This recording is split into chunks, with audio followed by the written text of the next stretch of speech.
بسم الله الرحمن الرحيم. والله اخي هذه مو قنوات، احنا نشوفها على قناه الحكوميه، هاي قناه الغجريه وليس العراقيه. زين راد يثيرون فتنه في داخل الساحه، زين، ويدورون مسائل بعيده عن مشروع الساحه ولا هي السلميه، ناس تدور حربيه وقتاليه.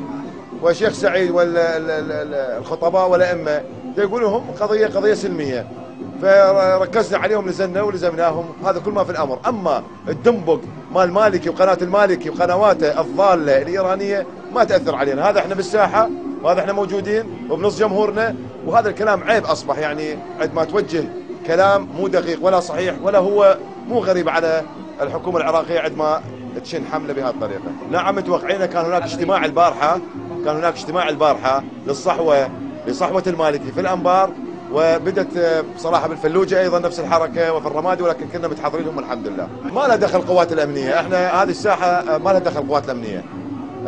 نزلت الشباب الامنيين في الساحه وقدرنا نسيطر على الوضع ولزمناهم الحمد لله.